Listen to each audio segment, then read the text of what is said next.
اللهم صل على محمد وعلى آل محمد كما صليت على إبراهيم وعلى آل إبراهيم إنك حميد مجيد. اللهم بارك على محمد وعلى آل محمد كما باركت على إبراهيم وعلى آل إبراهيم إنك حميد مجيد. أعوذ بالله من الشيطان الرجيم. بسم الله الرحمن الرحيم. لا تحرك به لسانك لتعجل به إن علينا جمعه وقرآنه فإذا قرأناه فاتبع قرآنه ثم إن علينا بيانه كلا بل تحبون العاجلة وتذرون الآخرة وجوه يومئذ ناظرة إلى ربها ناظرة ووجوه يومئذ باصرة وتظن أن يفعل بها فاقرة كلا إذا بلغت التراقي وقيل من راق وظن أنه الفراق والتفت الساق بالساق إلى ربك يومئذ المساق فلا صدق ولا صلى ولكن كذب وتولى ثم ذهب إلى أهله يتمطى أولى لك فأولى ثم أولى لك فأولى أيحسب الإنسان أن يترك سدى ألم يكن نطفة من مني يمنى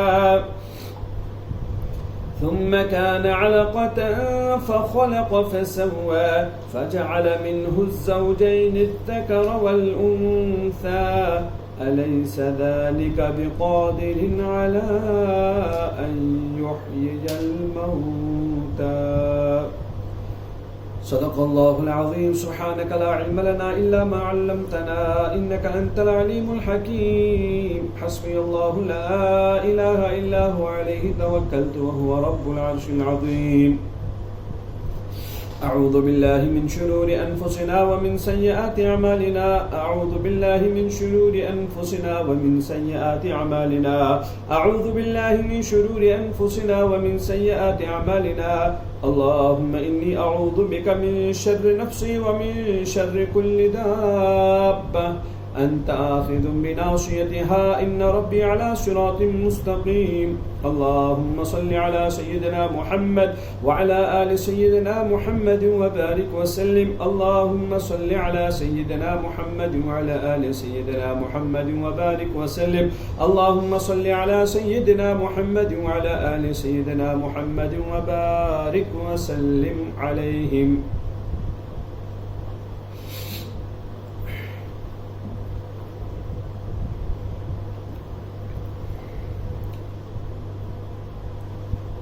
فکر آخرت کا دھیان، قبر کا خیال، آنے والے حالات کے متعلق خیال اور سوچ، یہ انسان کے لیے عمل کرنا بڑا آسان بنا دیتے ہیں. سڑکوں پر لکھا ہوتا ہے کہ گاڑی کو تیز چلانا یہ خطرے کی علامت ہے. اب ڈرائیور بعض اوقات اپنی اسٹیئرنگ پہ لکھتا بھی ہے کہ تیز ڈرائیونگ کا کیا نتیجہ ہے، میں مر جاؤں گا، اس سے ایکسیڈنٹ ہوگا، اللہ بچائے حادثہ ہوگا. تو اس خیال سے وہ اس طرح کا رسک نہیں لیتا ہے. ٹھیک، ہر جگہ زہر کھانے سے انسان مر جاتا ہے، کسی نے نہیں کھائے.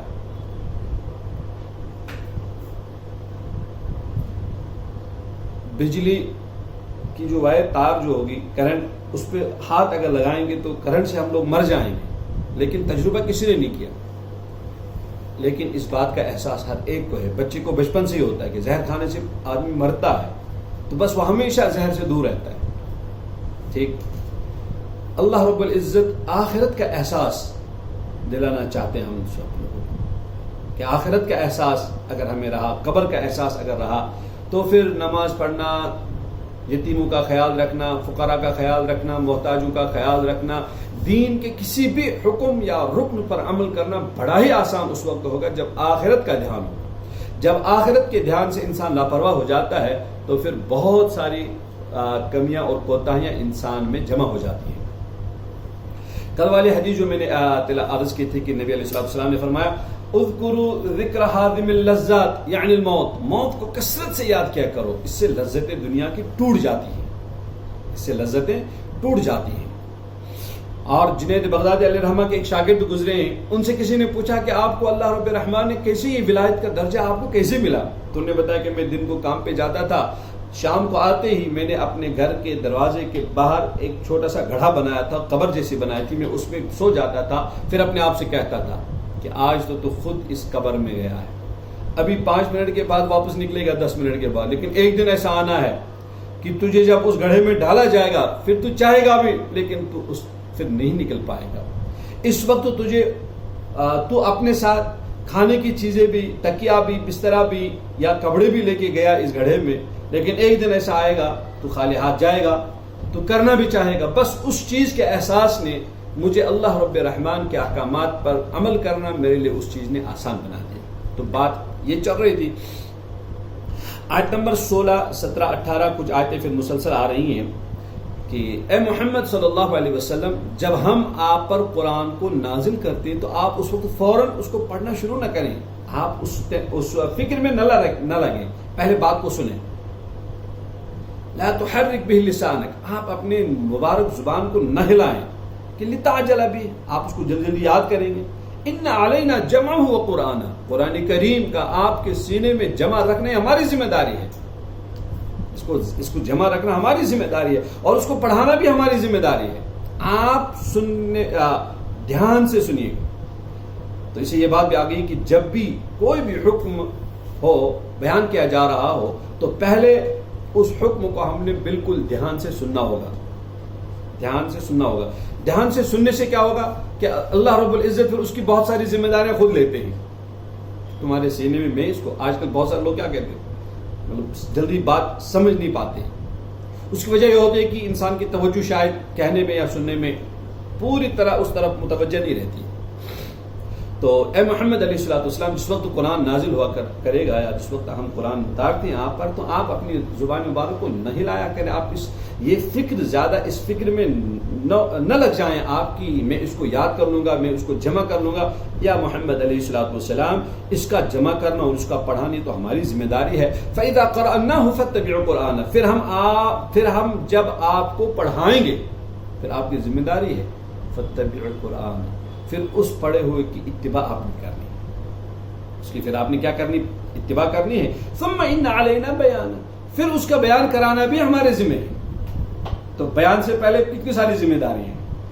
پہلے بات کو اچھی طرح سنو، پھر اس کو جمع کرو، پھر اس کو ادا کرو۔ جمع مطلب اس کو حفظ کرو، اس کو یاد رکھو کیا بات تھی، پھر اس کو اپنے جگہ دہراؤ اس بات کو۔ یہ مراحل ہے، بیان سے پہلے اتنے سارے مراحل ہیں۔ اب میں نے کیا وہاں پر جلدی بھاگتے بھاگتے آ گیا بیان کرنے بیٹھ گئے، نہیں، پہلے تو اس کو کیا کرو، اچھی طرح سنو، ان باتوں کو اچھی طرح سنو، سمجھو، اور اس کو اپنی زبان سے ادا بھی کرو۔ فَإِذَا قَرَأْنَاهُ فَاتَّبِعُوا الْقُرْآنَ ثُمَّ إِنَّ عَلَيْنَا، پھر جب تم پڑھنے سے فارغ ہو جاؤ، سمجھنے سے فارغ بھی ہو جاؤ، ایک اور کام کرنا ابھی، فَاتَّبِعُوا الْقُرْآنَ، خود عمل پہ کھڑے ہو جانا۔ ثُمَّ إِنَّ عَلَيْنَا بَيَانَهُ، پھر ہماری ذمہ داری ہے کہ اس کو بیان بھی کرانا ہماری ذمہ داری ہے۔ وہی بات آ گئی، لِمَ تَقُولُونَ مَا لَا، تم وہ بات کیوں کہتے ہو جو تم کرتے نہیں ہو۔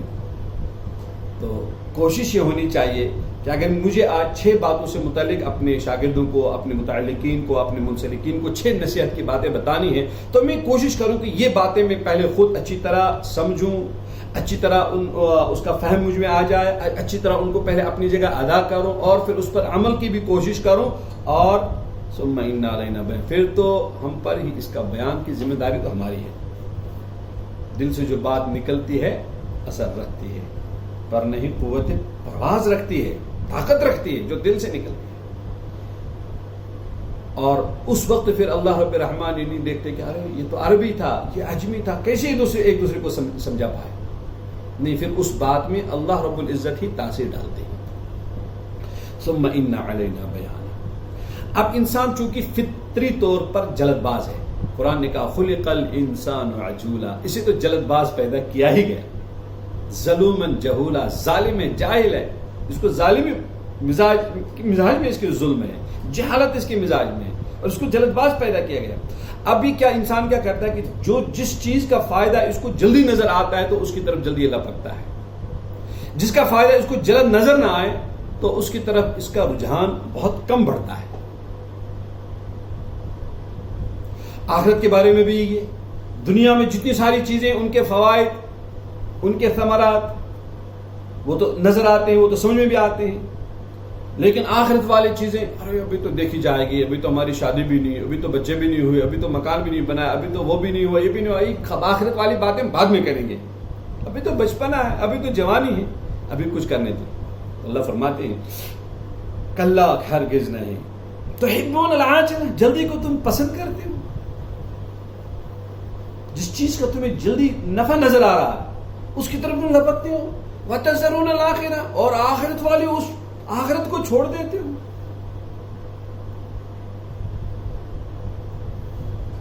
اس آخرت والے دھیان کو، اس فکر کو، ان اعمال کو چھوڑنا تمہارے لیے مناسب نہیں، تمہارے لیے مناسب نہیں۔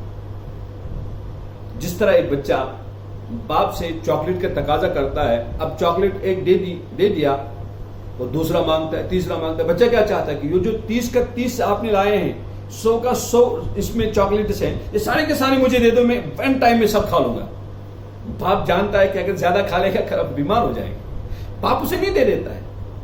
اسی طرح حضرت رب رحمان نے آپ کے لیے کیا کچھ رکھا ہے، میں چاہتا ہوں سب کچھ مجھے اسی ٹائم میں مل جائے، یہ اچھی چیز نہیں ہے۔ موسیٰ علیہ السلام کے بارے میں آتا ہے کہ ان سے کسی نے دعا کے لیے درخواست کی کہ موسیٰ میرے لیے دعا کریں کہ میری قسمت کی جتنی ساری روزی میرے لیے اللہ نے رکھی ہے وہ مجھے ایک ٹائم میں مل جائے، کیا کھاؤں 20 سال 25 سال 40 سال تک میں اس کے انتظار میں رہوں، بس مجھے فوراً ملنی چاہیے۔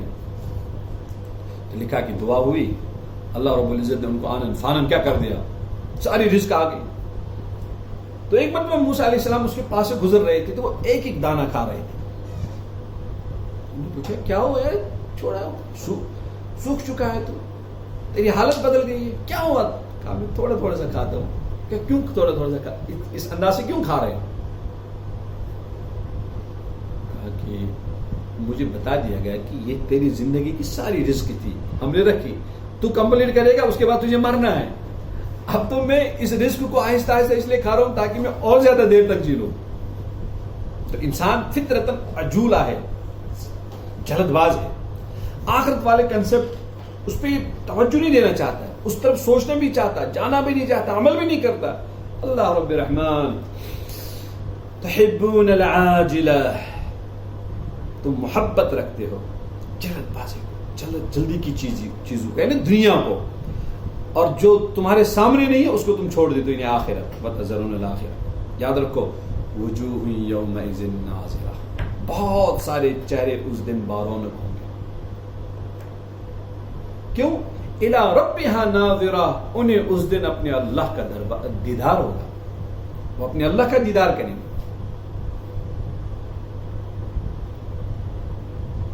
تو کون اللہ کو دیکھے گا؟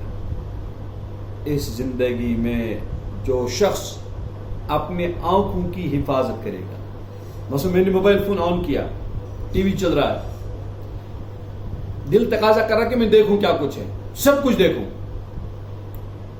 تو نے آنکھ کو ابھی سے برباد کر کے رکھا ہے، یہ جلد بازی ہے، یہ جلدی کی چیزیں ہیں، یہ تجھے اٹریکٹو دیکھ جن کو تم محسوس کر رہا ہے، اٹریکشن جن میں ہے، اثر جن میں ہے۔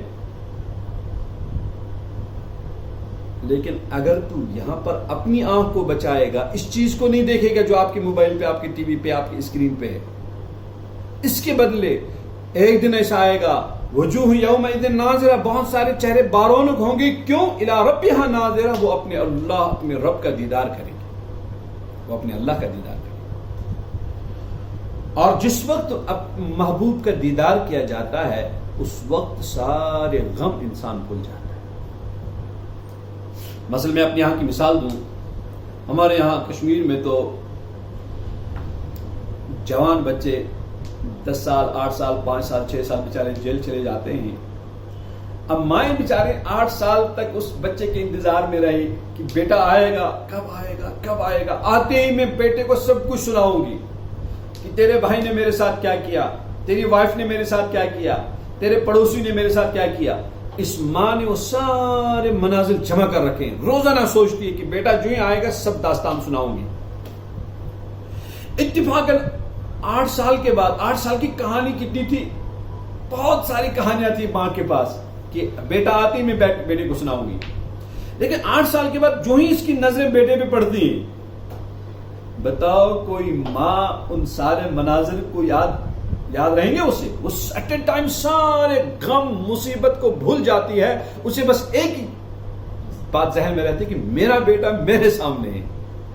غم مصیبت، راستے کا تھکن، مثلا میں بامبے سے چل کے آیا، بہروڈ آیا، تکلیفیں ہوئی، لیکن جو میں اپنے میزبان کے پاس پہنچ گئے تو راستے کی تھکاوٹیں دور ہو جاتی ہیں. کیوں؟ آپ کو دیکھا، میں نے اپنے بچوں کو دیکھا. مومن نے دنیا میں جو آنکھ کی قربانی دی ہے، غلط مناظر کو نہیں دیکھا، آنکھ کو داغدار نہیں کیا، آنکھ کو برباد نہیں کیا، کل اس آنکھ کو ایک انعام ملنے والا ہے، وہ ہے محبوب کا دیدار. حضرت اللہ وہی فرماتے اللہ وجوہ ناظرہ، بہت سارے چہرے بارونق ہوں گے. کیوں؟ الی ربہا ناظرہ، اپنے رب کی طرف وہ دیکھیں گے، انہیں اللہ کا دیدار ہوگا. وَوُجُوهٌ يَوْمَئِذٍ بَاسِرَةٌ، بہت سارے چہرے اس دن بگڑے ہوئے ہوں گے، بے رونق ہوں گے، ماتم ٹپک رہا ہوگا ان چہروں سے. کیوں؟ دنیا میں انہوں نے خوشی کے سارے مناظر دیکھ کر اپنے اندرون کو بے رونق کر دیا تھا. غلط چیزوں کو دیکھ کر انہوں نے اپنے دل و دماغ کو بے رونق کر دیا تھا. اب کل قیامت میں کیا ہوگا؟ وجوہ باسرہ، بے رونق ہوں گے. کیوں؟ تظن ان یفعل بها فاقرہ، کہ ان سے متعلق اس وقت خیال کرتے ہوں گے کہ ان کے ساتھ کیا ہوا. یعنی کمر توڑنے والا فیصلہ ان کے ساتھ ہوا، ان کے بارے میں کمر کو توڑنے والا فیصلہ ہوا. یعنی فیصلہ ہو کہ کیا ہو. مثلا پرسوں سے ہم بہت انتظار میں تھے کہ 15 کو آج ہماری فلائٹ تھی، آج ہم نے کشمیر جانا تھا، لیکن کل ہی کیا ہوا، چوئی سنا کہ نہیں اور مزید 8 دن کے لیے. تو ہمارے چہرے بالکل اتر گئے. کیا ہوگا؟ ابھی اللہ جانتا ہے کہ 15 دن کے بعد 18 دن کے بعد کیا ہوگا. تو خوشی سے انسان اچانک جب برا فیصلہ سنایا جاتا ہے تو چہرے کی رونق اڑ جاتی ہے. پھر الگ ہے کہ مومن کی رونق، اسے تو اللہ پر توکل ہوتا ہے، بھروسہ ہوتا ہے کہ میرا حسبنا اللہ و نعم الوکیل نعم المولا و نعم النصیر. تو بہت سارے چہرے اس دن بے رونق ہوں گے. بے رونقی کی وجہ یہ ہوگی کہ ان کے ساتھ کمر کو توڑ دینے والا فیصلہ. اب مجھے بتائیں، 2 لوگ ہیں، انہیں 2 بچے ہیں. ایک کے متعلق تو ٹیچر نے بتایا کہ یار آپ کے تو 100% مارکس ہیں، اس کی چہرے کی کیا حالت ہے، اور دوسرے کو بتائیں گے آپ کو صرف 20% مارکس ہیں. تو دونوں کے چہرے کو دیکھا جائے گا کہ اس کا کیا بارونق ہے، اس کی تو رونق ساری ختم ہو گئی. اور وہ والا فیصلہ کہ کمر کو توڑنے والا، اس کے بارے میں فیصلہ کہ تجھے جہنم میں جانا ہے، تجھے جہنم میں جانا. اللہ تظن ان یفعل بها فاقرہ کلا اذا بلغت التراقی. خبردار، جب تمہاری جان تمہاری ہنسلی تک پہنچتی ہے. وقیل، اس وقت کہا جاتا ہے من راق، ہے کوئی جھاڑ پھونک کرنے والا، ہے کوئی قرآن پڑھنے والا، ہے کوئی دین ہے کہیں. اس وقت سارے اللہ یاد آ جاتے ہیں. اللہ فرماتے کہ اچھا، جب تیری گاڑی مارکیٹ میں چل رہی تھی تو تو مست تھا، میوزک چل رہا تھا. اب تمہاری گاڑی جب کشمیر کے پٹنی ٹاپ یا لداخ کے ان پہاڑوں پہ پہنچ گئی، جو نے نیچے دیکھا تو استغفر اللہ پڑھنا شروع کیا. ارے وہاں تو میوزک چل رہا تھا اور یہاں پہ آ کر تو نے استغفر اللہ پڑھنا شروع کیا. کیوں؟ یہاں موت کا خوف کہ کہیں ایسا نہ ہو کہ گاڑی نیچے آ جائے. اور کیسا مزاج ہے میرے بندے، کیسا مزاج ہے تیرا، کیسے تو نے اپنے آپ کو خراب کر دیا، برباد کر دیا. کہ خوشی میں تو مجھے بھول جاتا ہے، جب تو دوسرے مناظر دیکھتا ہے تو بھول جاتا ہے، اور جو ہی تجھے لگتا ہے کہ او مر گیا، استغفر اللہ استغفر اللہ استغفر. قیل من راق وظن انہ الفراق، اور تم اس وقت گمان کرتے ہو تو اب تو جدائی جدائی ہے. ہمارے یہاں پر بھی کیا ہوتا ہے، ڈاکٹر حضرات اکثر و بیشتر بتاتے ہیں کہ یہ بیمار ہے، اس کا یہ علاج کرو، یہ علاج کرو، یہ علاج کرو. تھک جاتے ہیں ڈاکٹر حضرات کہ جائیں آپ کسی مفتی صاحب مولوی صاحب کے پاس لے جاؤ، دعا وعا کراؤ اس بیچارے کو. اچھا، دعا کا اب تک وہ نہیں یاد ہی نہیں رہا. اب تک تو صرف کیا تھے، اسباب پر نظریں گئی. یا بعض اوقات بتاتے بھی ہیں حکما حضرات، نہیں تجھے آپ کو کوئی بیماری نہیں، کوئی پریشانی نہیں، ایک کام کرو، 5 وقتہ نماز پڑھو، اللہ سے مانگو. اچھا، جب تو فیل ہو گیا آپ اللہ سے مانگو. اللہ سے تو شروع میں ہی مانگنا تھا، ابتدا تو وہاں سے کرنی تھی. لیکن جب ہم تمام چیزوں سے مایوس اور نا امید ہو جاتے ہیں، پھر ہم اللہ کا دربار لے لیتے ہیں. تو اللہ فرماتے ہیں میں ایسے حالات تم پہ لاؤں گا جس طرح اس وقت کیا ہوا. جو لوگ ایک ہفتے میں آدھی دنیا کا سفر کرتے تھے، 1 مہینے سے بند، حتیٰ کی مکۃ المکرمہ کی سڑکیں بھی سنسان پڑی، جہاں پر ایک ایک دکان کے سامنے لاکھوں روز دن کو گزرتے تھے، ایک آدمی بھی نہیں. اس میں بھی اللہ بچے، اللہ رحم کرے. کس کو اللہ توفیق دے وہ اللہ کا کام کرے، اللہ کو منوائے. اور کون اس فرصت میں بھی کیا اللہ سے دور چلا جائے، اللہ جانتے ہیں. تو خیر بات یہ آئی تھی کہ بندہ تو بڑا جلد باز ہے، جلد بازی کو بڑا پسند کرتا ہے، دنیا کی طرف جلدی مرغوب اور راغب ہوتا ہے. آخرت کے تصور کو تو، آخرت کا تصور ہے ہی نہیں تیرے گھر میں. مثلا ہم نے اپنے گھر میں ہر چیز رکھی، ٹیبل بھی رکھا، فریج بھی رکھا، واشنگ مشین بھی رکھی، ہر سہولت. یار 1-2 میٹر کفن کے بھی رکھو. کہ کیا ہے کپڑا، یہ تو سارے وارڈروب بھرے ہوئے ہیں، الماریاں بھرے ہوئے کپڑے سے. اس میں کیا کفن ہے، کس لیے؟ جو کرنا ہو جائے گا. تو آخرت کی چیزیں رکھنی چاہیے. بلکہ وصیت عقل مند آدمی وہ ہے کہ جو دن میں کم سے کم ایک 40 مرتبہ موت کی وصیت کرے. میں تو سوچتا ہوں کہ خدا نہ خواستہ اگر مر گیا، خدا نہ خواستہ کا مطلب خدا نہ کرے اگر یہ مر گیا تو کب تک اللہ کریں گے؟ مرنا تو ہے ہی، مرنا تو ہے ہی. لوگ کہتے ہیں کہ بہت فاسٹ ڈرائیونگ کر رہا تھا تو ایکسیڈنٹ ہوا، مفتی صاحب مر کے بچ گیا، مر کے بس مر گیا تھا، بچ گیا. دنیا میں آج تک ایک بھی انسان ایسا نہیں ہوگا جو مر کے بچا ہو.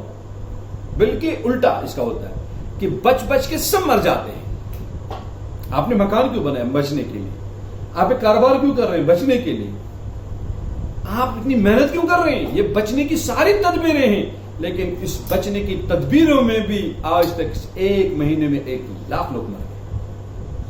اور وہ سارے کے سارے کیا کر رہے تھے؟ بچنے کی ہی تدبیریں کر رہے تھے بیچارے.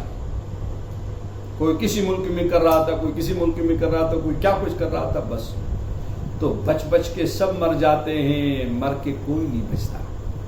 لیکن انسان اس تصور کو اس پہ سوچتا نہیں، اس بارے میں فکر نہیں کرتا، اس کو اپنے گھر کا سبق نہیں بناتا. جب ہم اپنے بچے ہمارے بڑے ہو جاتے ہیں تو ہم ان کو کیا A for apple, B for boy, C for cat سب کچھ یاد کراتے ہیں. بیٹا یہ کیا ہے؟ نوز ہے. یہ کیا ہے؟ ٹیٹ ہے، ہیڈ ہے، فلاں ہے، فنگر ہے، وہ ہے. یہ وہاں اپنے بچے کو بیٹا یہ کیا ہے؟ یہ قبر ہے. بیٹا اس میں کیا ہوتا ہے؟ ہر ایک نے مرنا ہے. پھر کیا ہوتا ہے؟ اچھے لوگ ہوں گے ان کی قبر ان کے لیے وسیع کر دی جاتی ہے. اچھا برے لوگ ہوں گے تو ان پر ان کی قبر کیا سخت کی جاتی ہے. قبر میں عذاب ہے. ہم نے صرف بچے کو ایک عذاب سے، بیٹا باہر نہیں جانا، کتا ہے، ڈاگ ہے، وہ پیچھے آئے گا. تو یہ بچہ پوری زندگی کتے سے تو ڈرے گا لیکن قبر سے کبھی نہیں ڈرے گا. بہت سارے لوگ تو کیا قبرستان پہ جوا کھیلتے ہیں، قبرستان پہ کرکٹ کھیلتے ہیں. تو ہم نے بچوں کو کن چیزوں سے ڈرایا ہے؟ کتے سے ڈرایا ہے، جن سے ڈرایا ہے، بھوت سے ڈرایا ہے اور دوسری ساری چیزوں سے ڈرایا ہے. حالانکہ قبر، آخرت وہ تصور دینا تھا. اللہ رب الرحمن حدیثوں میں آتا ہے کہ جب اس گڑھے میں ڈالا جائے گا، جو گنہگار آدمی ہوگا اس کی قبر ٹائٹ ہو جائے گی اور اس کی دھانی پسلی ادھر دائیں طرف بائیں والی پسلی دائیں طرف نکلے. جب انسان قبر میں ہوتا ہے اس پر ایک سانپ مسلط ہو جاتا ہے. وہ کہتا ہے ارے تو کون ہے, کہاں سے آ گیا؟ وہ سانپ اسے کہے گا انا کنزک انا مالک, میں تیرا خزانہ ہوں, میں تیرا مال ہوں. اس انسانی باتوں کا گھروں میں چرچا ہونا چاہیے. عموماً ہمارے معاشرے میں جس صندوق میں یا وہ ڈولیچا ہوتی ہے جس میں میت کو لے جاتے ہیں, اس کو کیا بولتے ہیں, اس میں میت کو لے کے جاتے ہیں, وہ چارپائی سے ہوتا ہے, اکثر و بیشتر مسجد والے رکھتے ہیں. مسجد والے بھی سامنے نہیں رکھتے, اس کو چھپا کے کہیں رکھتے ہیں, دور کہیں رکھتے ہیں اوپر. چاہیے تو یہ تھا کہ ہر گھر میں ایک ایک چارپائی ہونی چاہیے. ارے کس لیے, اگر کوئی مر گیا تو اس کو اس میں لے جانا ہے ہم نے. گھر وہ چارپائی ہونی چاہیے, نہلانے کی وہ چیزیں ہونی چاہیے. تمہارے یہاں تو کہ گھر مکان بنانے سے پہلے گریج ہونا چاہیے, فلاں ہونی چاہیے, ساری چیزیں ہوتی ہیں. ارے اصلی سفر کے لیے کیا انتظام ہے تمہارے پاس؟ وہ بتا رہے تھے ابھی کسی ملک میں کورونا وائرس کی وجہ سے وہ صندوق جتنے تھے وہ سارے ختم ہو گئے ہیں. اب پالتھین میں بھر کے ان کو کیا کر رہے ہیں, اور قبرستان کے لیے جگہ ختم, اب ان میتوں کو جلا رہے ہیں, چاہے مسلمان ہو, کرسچن ہو, کیا ہو. دوستو موت کا تصور دیکھو, اس وقت اللہ رب العزت نے خود ایک نظام ایسا چلایا کہ موت کے تصور میں سارے لوگ اندر. اب کون عقل مند ہے, کون سبق لے گا اور کون اور گمراہ ہوگا, اللہ رب العزت زیادہ بہتر جانتے ہیں. بہرحال اس بات میں یہ آیات کا خلاصہ یہ ہے کہ جب تم مرنے لگتے ہو اس وقت تمہیں اللہ یاد آتا ہے, جب تمہاری جان ادھر تک پہنچ جاتی ہے. استغفر اللہ کہتے ہیں. ہمارے یہاں 8 اکتوبر 2005 کو زلزلہ ہوا تھا کشمیر میں, آزاد کشمیر میں اس کا وہ مرکز تھا. لیکن ہمارے یہاں میں بڑے بھیانک جھٹکے اس کے لگے. بہرحال ہمارے یہاں کافی نقصان ہوا. تو ہم نے کیا دیکھا, اس وقت مسلمان گھروں سے نیچے آئے اور وہ پڑھتے اذا زلزلت الارض زلزالها یا حسبنا اللہ ونعم الوکیل نعم المولا ونعم النصیر. تو کچھ دوسری کمیونٹی کے لوگ تھے جو مسلمان نہیں تھے, ارے تم پڑھو نا, ہمیں بھی پڑھاؤ, یہ کیا تم پڑھ رہے ہو, شاید اس سے بچ جائیں گے. ارے اسپین والے اب اذان دلانا شروع کریں گے. اچھا مرنے لگ گئے تو اللہ یاد آ گیا, اب تمہیں سجدہ یاد آ گیا. ہاں کوئی بات نہیں, پکا عزم کرو ہم اس سجدے سے بغاوت نہیں کریں گے, بچ جاؤ گے. وَمَكَرُوا وَمَكَرَ اللَّهُ وَاللَّهُ خَيْرُ الْمَاكِرِينَ. ہم مکاروں, اللہ کو بھی دھوکہ دینا چاہتے ہو کہ اذان دے کر استغفر اللہ پڑھ کر 10-20 مسلمانوں کو, غریبوں کو کھانا کھلا کر تمہیں چاہتے ہو کہ اس وقت یہ بلا کہیں سے ٹل جائے, پھر تو ہم آزاد ہیں. اور مکارو, تم اس اللہ کو دھوکہ نہیں دے سکتے ہو, دھوکے میں تم راحت نہیں لے سکتے ہو. اگر تم نے راحت لینی ہے تو اس کے لیے کیا کرنا ہے, اس کے لیے پکا عزم, پکا ارادہ کہ خدایا میں اپنی زندگی کو بدلتا ہوں تو آسمان سے فیصلے کو بدل دے. تو یہ عمومی طور پر بھی اور انفرادی طور پر بھی, اجتماعی اور انفرادی طور پر بھی یہ چیز پائی جاتی ہے کہ جب مرنے کا وقت آتا ہے اس وقت تمہیں اللہ یاد آتا ہے. وَظَنَّ أَنَّهُ الْفِرَاقُ, تم اس وقت گمان کرتے اب تو جدائی کا وقت آ گیا. اب اللہ فرماتی ہے وَالْتَفَّتِ السَّاقُ بِالسَّاقِ, تیری پنڈلی کو پنڈلی کے ساتھ لپیٹ دیا جائے گا. إِلَىٰ رَبِّكَ يَوْمَئِذٍ الْمَسَاقُ, تجھے تیرے اللہ کے یہاں لے جائے. تو اذان سنتا تھا ادھر بھاگتا تھا, ادھر سے جماعت والوں کو دیکھا ادھر راستہ بدل لیتا تھا. تو نے آج خوب جہاں چاہا تو نے وہاں بھاگتا رہا, لیکن آج ہم تمہیں بھاگنے نہیں دیں گے. آج تو تیرے پیروں کو, تیری پنڈلی کو پنڈلی کے ساتھ باندھ کر تجھے اصلی سفر کرایا جائے. دوستو سفر میں بھی, حضر میں بھی اللہ کے دربار میں کھڑے ہو کر کبھی رکوع, کبھی سجدہ, کبھی قیام, کبھی قرات, یہ پریکٹس کنٹینیو آدمی کرتا رہے. کیوں؟ اِلَىٰ رَبِّكَ يَوْمَئِذٍ الْمَسَاقُ, دین سے بھاگنا. یہ دین سے, مثلا یہاں پہ دین کا دینی تذکرہ ہو رہا تھا. اگر اور کوئی تذکرہ ہوتا یقیناً بہت سارے لوگ ہوتے, اور کوئی محفل ہوتی, لوگ ہوتے, اور موبائل فون پر, فیس بک پر دیکھنے والے بھی ہزاروں ہوتے. تو بھاگنے کی ہم فوراً کوشش کرتے ہیں، دین سے بھاگنے کی. مثلا ہم فیس بک چیک کر رہے تھے تو ایک ویڈیو آیا، اس پہ کعبہ بنا ہوا تھا، فوراً نے اس کو اوپر کیا، اور نیچے گئے اس پہ لکھا تھا کچھ محمد ایک اسلامی، فوراً بھاگے اس سے بھی، اور بھی کچھ تھا اس سے بھاگے، اس سے بھاگے. اچھا ایک کوئی فاحش انسان، عورت یا لڑکا، وہ ہم نے فوراً اس کو زوم کیا، اچھا یہ کیا ہے، اس کو دیکھنے سے وہ جو آئے تھے بیچ میں ان سے تو تم فوراً بھاگے آگے. یہ تو ایک بھاگنا ہے. ایک بھاگنا کمرے سے بھاگ گئے، اچھا نماز ہو رہی ادھر سے بھاگ گئے. اب تو جماعت والے جہاں جاتے بیچارے پیچھا نہیں چھوڑتے. لوگ کس طرح بھاگتے ہیں. ہم بھی کبھی رمضان میں یا رمضان کے علاوہ کہیں جاتے ہیں، ہم بھی دینی مناسبت سے جاتے ہیں، تو ہم نے بعض اوقات دیکھے لوگ اس طرح سے اندر ایک کمرے سے دوسرے کمرے کی طرف یا پچھلے والے دروازے سے اس طرح نکل جاتے ہیں کہ اللہ بچائے اللہ بچائے. بعض اوقات حادثات ہوئے، خود ہم نے آنکھوں سے دیکھا کہ بچ رہا تھا وہ، کبھی اس کی نظر نہ پڑے. تو ہم تو خود گنہگار، ہم تو وہ نہیں پتا، لیکن دین کی مناسبت سے جب ہم آپ کے دروازے پہ آئے تو بھاگنا نہیں چاہیے، شکر کر لینا چاہیے. شکر کر لینا چاہیے کہ اللہ تیرا فضل ہے میرے گھر میں کوئی دین کی مناسبت سے کوئی آدمی آ گیا. لیکن سارے لوگ اس وقت ٹائم نہیں، کیا کر رہا ہوتا ہے، موبائل فون پہ بیٹھا ہوا لے جانے. وقت تو ہوتا ہے آدمی، لیکن اللہ کو وقت نہیں دے دیتے ہیں. تو اس کی ساری تشریح اور تفسیر ہم خود کر سکتے ہیں کہ میرے بندو، مجھ سے اور میرے کام سے، میرے نبی سے، میرے نبی کے نام سے، اس کے مشن سے تم خوب بھاگتے ہو، اور جب تم مرنے لگتے ہو تو اس وقت تمہیں تمہارا اللہ اور تمہارا نبی اور اسلام اور قرآن تمہیں اس وقت یاد آتا ہے. یاد رکھ، والتفت الساق بالساق، تمہیں ہم بھاگنے نہیں دیں گے. ایک دن تو دبوچ لے گی تمہاری اجل تمہیں، اور تمہاری پنڈلی کو پنڈلی کے ساتھ باندھا جائے گا. الی ربک یومئذ المساق، تجھے تمہارے اللہ کے یہاں لوگ لے جائیں گے. پھر فلا صدق ولا صلی، اب ہمیں تمہیں یاد دلائیں گے، ابھی دنیا میں نہیں. تو نافرمانی کر تب بھی ہم تجھے رات کا کھانا کھلائیں گے. تو رات بھر اللہ کے ساتھ بغاوت کرتا رہے، صبح پھر بھی ہم تمہیں ناشتہ کرائیں گے.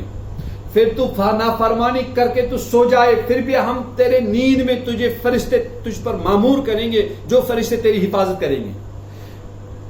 پھر تو اٹھے اور اللہ کی طرف متوجہ نہ ہو جائے، پھر بھی ہم تیری حفاظت کریں گے، پھر بھی کوئی مسئلہ نہیں. لیکن یاد رکھ، ان بطش ربک لشدید، جب میری پکڑ آ جاوے گی تو پھر ہم انچ انچ کا تجھ سے تیرا حساب لے لیں گے. اللہ بردبار ہے، جلدی پکڑ نہیں فرماتے، لیکن جب پکڑ فرماتے ہیں اللہ بس رحم فرما ہمارے حال پر، میرے حال پر. فلا صدقا، تو وہی ہے، مانتا نہیں تھا، تصدیق نہیں، ہماری بات تو مانی نہیں تو نہیں. ولا صلی، نماز بھی نہیں پڑھتا تھا. ولکن کذب وتولى، بات کو تو جھٹلاتا تھا اور منہ موڑتا تھا، بات پہ منہ موڑتا تھا. خدا دوستو، جب بھی دین کا کوئی تقاضا آ جائے، منہ نہیں موڑنا چاہیے. سنو تقاضے کو، کیا بات ہے، سنو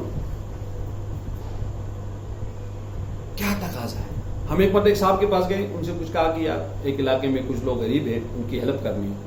تو اس نے فوراً کہا میں کسی کو نہیں دیتا ہوں، یہ سارے لوگ بیچ میں والے دلال ہوتے ہیں، چور ہوتے ہیں، کمیشن پہ کام کرتے ہیں. ہم نے اسے کہا یقین ایسے بھی ہوتے ہیں، آپ کی بات صحیح ہے، لیکن ہماری بات سنو. اگر واقعی آپ کو ایسا لگ رہا ہے کہ ہم بھی اسی گروپ کے ہیں، نہ کرو، شکایت کرو، ہمیں کارروائی کرو ہماری. لیکن اگر ہے سنو تو صحیح، کم سے کم نہیں میں نے طے کیا، میں کسی کو نہیں دیتا ہوں. بات پہ منہ موڑنا. ایک صاحب سے کہا کہ مسجد میں آ جاؤ، کہا نہیں میں مسجد میں نہیں آتا ہوں. کیوں؟ وہ مسجد کی کمیٹی جو ہے وہ سارے کے سارے دلال لوگ بیٹھے ہوئے. تجھے مسجد میں ان دلالوں کی وجہ سے نہیں آنا ہے، تجھے تو مسجد میں اللہ کے لیے آنا ہے. لیکن ایک بات ہے مجھے یاد آ گئی، روایتوں میں آتا بھی ہے کہ شیطان نے چھوٹے شیاطین کو، اس کو سنیے گا اچھی طرح قرآن میں، بڑے شیطان نے چھوٹے شیاطین کو بلایا، چھوٹے شیاطین سے کہا کہ تمہیں کوئی پرابلم تو نہیں ہے. اور روایتوں میں آتا ہے کہ یہ جو میٹنگ ہوئی شیطان کی، پانی پر شیطان نے کہیں تخت بچھایا تھا، پانی پر اپنا تخت بچھا کے چھوٹے شیطانوں سے کہا کہ میں تمہاری پرابلم کو سالو کروں گا، بتاؤ تمہیں کوئی مشکل تو نہیں. اور آج کل بھی علماء نے بہت لکھا کہ جو پانی پہ اس وقت حدیث میں آیا تھا، پانی پہ تخت بچھایا تھا، تو اب لوگ اس کی بہت تحقیق کر رہے ہیں کہ شاید یہ وہ برمودا ٹرائنگل والی جگہ ہے. دجالی بیڑا جہاں پر ہے. تو خیر بڑے شیطان نے چھوٹے شیاطین سے کہا کہ تمہیں کوئی پرابلم تو نہیں ہے؟ چھوٹے شیاطین نے کہا اچھا تو کوئی پرابلم، ایک پرابلم ہے، ایک مشکل ہے. کیا مشکل ہے؟ کہ ہم ایک آدمی پہ محنت کرتے ہیں، اسے گناہ کراتے ہیں، اسے قتل کراتے ہیں، لیکن وہ آدمی پھر توبہ کرتا ہے. اس توبے کی ہمیں ٹینشن ہے. کیوں؟ ہم نے 6 مہینے مسلسل اس کو سمجھایا، ہم نے 6 مہینے اس کو مسلسل سمجھایا کہ تم یہ گناہ کرو، اس گناہ میں یہ فائدہ ہے، یہ کرو یہ کرو. 6 مہینے. اور 6 مہینے کے بعد وہ آدمی 6 منٹ بیٹھ جاتا ہے، آنسو کے 2 قطرے بہاتا ہے اور اللہ اسے معاف کرتے ہیں، ہماری محنت ساری کی ساری ضائع ہو جاتی ہے. یہ ایک ٹینشن ہے. باقی قتل کرانا، طلاق دلانا، گناہ کرانا، چوری کرانا، یہ سارے کچھ مشکل نہیں ہے. لیکن مشکل یہ ہے کہ محنت لگنے کے بعد یہ سیکنڈ منٹوں میں یہ اپنے مسئلے کو حل کراتا ہے. یہ مسئلہ ہے. چھوٹے شیطان نے کہا اور بڑے شیطان نے کہا رے آئے کوئی مشکل مسئلہ نہیں، یہ تو بڑا آسان مسئلہ ہے. اچھا تھوڑا سا کام کر لو، اور جس آدمی سے تم گناہ کراؤ گے، جس آدمی سے گناہ کراؤ گے، ہلکا سا اور کام کرنا کہ اس کو بتانا یہ گناہ نہیں، یہ ثواب ہے. یہ گناہ نہیں، یہ کیا ہے؟ یہ بھی ثواب ہے، یہ بھی نیکی ہے. جب آدمی گناہ کرے گا نیکی جان کر، کیا وہ توبہ کرے گا؟ نہیں.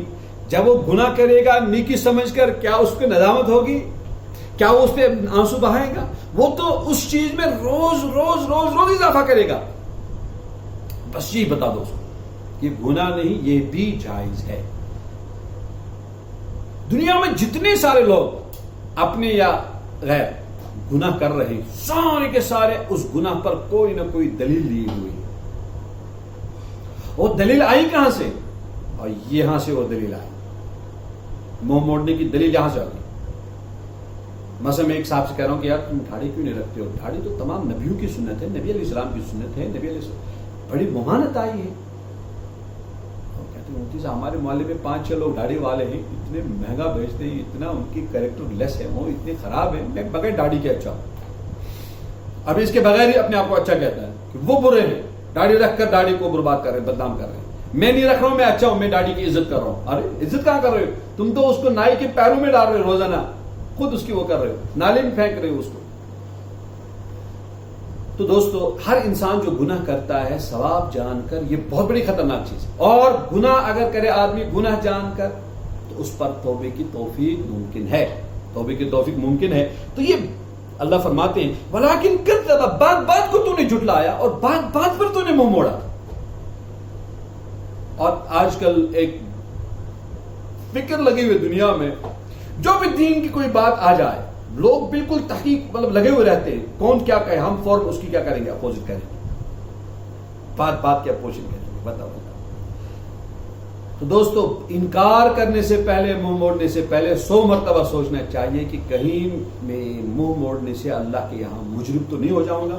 ثم ذهب الى اهله يتمتع، پھر تو چلا جاتا تھا اپنے گھر، اپنے اہل عیال میں یتمتع، مچل کے اکڑ کے جاتا تھا. اولا لک فاولا ثم اولا لک فاولا، 4 مرتبہ اولا آیا ہے یہاں پر. مطلب آپ فیصل بھائی اپنے دوست سے کہیں گے کبھی، ارے یار کیا تو نے مصیبت موڑ لی، یہ سودا کر کے کیا مصیبت لی تو نے، ارے کیا تو نے اپنے آپ کو ہلاک کر دیا، ارے تم نے اپنے آپ کو برباد کر 4 مرتبہ. اس کا مطلب کوئی سنگین مسئلہ ہے، کوئی بڑا نقصان ہوا ہے. اللہ رب العزت 4 مرتبہ فرماتے آئے کیا برباد کر دیا تو نے اپنے آپ کو، افسوس تجھ پر، تو نے ہدایت دے کر گمراہی کو لے لیا. 4 دن کی چاندنی کو لے کر 40 کھرب سالہ زندگی سے بھی زیادہ اس کو تو نے 4 سال کی وجہ سے، 4 منٹ کی وجہ سے برباد کر دیا. ہائے کیا خسارے کا سودا کیا تو نے، کیا بربادی کا سودا کیا تو نے. اولا لک فاولا ثم اولا لک فاولا.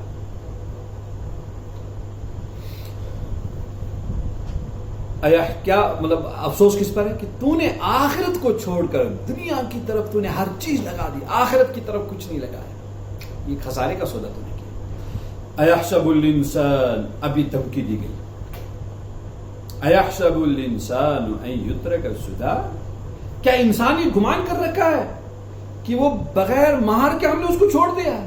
مجھے کوئی نہیں دیکھتا ہے، کمرہ بند ہے، سی سی ٹی وی بھی نہیں لگا ہے، کچھ بھی نہیں، کیمرہ بھی نہیں لگا، ارے کوئی نہیں دیکھ رہا. انسان اپنے آپ کو بے مہار سمجھتا ہے، بے لگام سمجھتا ہے. اَيَحْسَبُ الْإِنسَانُ أَن يُتْرَكَ سُدًى، اور انسان سمجھتا ہے. شروع میں ابھی موبائل فون نہیں تھے تو ایک شکایت بار بار آیا کرتی تھی، آپ کے یہاں تو مجھے معلوم نہیں، ہمارے یہاں ایک آتی تھی یہ شکایتیں کہ بی ایس این ایل کے فون ہوتے تھے، وہ لینڈ لائن فون ہوتے تھے، کبھی کبھی بیچ میں وہ گیپ دیتے تھے، 4-5 مہینے بل نہیں آتی تھی. اب وہ آدمی خوش، یار میرا فون تو کنیکٹ ہے ہی نہیں، وہ خوب فون پہ فون، جب دوسرے مہینے بھی بل نہیں آئے، تیسرے مہینے بل نہیں آئے، اس نے سوچا کہ شاید میرا فون یہ کنیکٹ وہاں سے نہیں ہے اور کہیں سے بائی پاس کر کے مجھے یہ سویدھا مل رہی ہے. تو اچانک 9 مہینے کے بعد اسے جب 40,000 کی بل آ گئی، وہ بڑا پریشان. تم نے کہا یہ 40,000 کیسا؟ کہا یہ 8 مہینے کی بل. کہا یار میں نے اتنے فون نہیں کی، کہا ریکارڈ ہمارے پاس موجود، اتنا فون تو نہیں استعمال کیا. اب وہ اپنے ہاتھ کھا جاتا ہے، یار غلطی ہوئی، میں سوچ رہا تھا کنیکٹ نہیں ہے، اب پتا چلا کہ یہ تو کنیکٹ تھا. تو اَيَحْسَبُ الْإِنسَانُ أَن يُتْرَكَ سُدًى، انسان کیا تو سمجھتا ہے کہ تیرے جرائم اور کرائم اور گناہوں اور غفلت کو کوئی دیکھتا نہیں؟ تیری ہر حرکت کو، تیری ہر سوچ کو، تیری ہر چیز کو ہم پراپر واچ کرتے رہتے ہیں. ایک مرتبہ ہم کراچی میں گیا تھا گھومنے کے لیے، وہاں گئے تھے، ہم ویزے پہ گئے تھے. تو میں نے کراچی میں ایک صاحب سے کہا کہ مجھے یہاں پہ کچھ جگہوں پہ لے جا، اچھی جگہ جو ساری ہیں وہاں پہ لے جاؤ. تو مجھے لے گئے علی محمد جناح صاحب کی قبر پہ لے گئے. تو میں گیا وہاں پر، تو میں نے وہاں پہ ایک پولیس والے کو دیکھا کہ وہ ایک چکر لگا رہے تھے قبر کے چاروں طرف اور پھر سلوٹ دے رہے تھے کس کو؟ جناح صاحب. تو میں نے اس پولیس والے سے کہا بھائی کیا کر رہے ہیں آپ؟ یہ ماربل نیچے کا توڑ دیا تو نے، لاتے مار کے کیا کر رہے ہیں آپ؟ تو انہوں نے مجھے کہا پنجابی میں، یہ ہمارا قائد اعظم ہے، اس کو میں کیا کر رہا ہوں؟ سلام کر رہا ہوں. تو میں نے اسے کہا اچھا سلام، میں وہ جواب دے رہے ہیں؟ کہا نہیں مولانا صاحب کیسی باتیں کر رہے ہیں، کیسے جواب دیں گے؟ میں نے کہا تو اپنے آپ کو تھکاتا کیوں ہے، چلو بیٹھو بات کریں گے. کہا نہیں مفتی صاحب وہ کیمرہ لگا ہوا ہے، وہ میرے دیکھ رہے ہیں آفیسر. تو میں نے کہا چلو کیمرے پہ 2-5 منٹ کے لیے کچھ رکھتے ہیں سامنے، یار اخبار رکھ دو، چھپ جاؤ گے آپ کہہ جائیں. کہا نہیں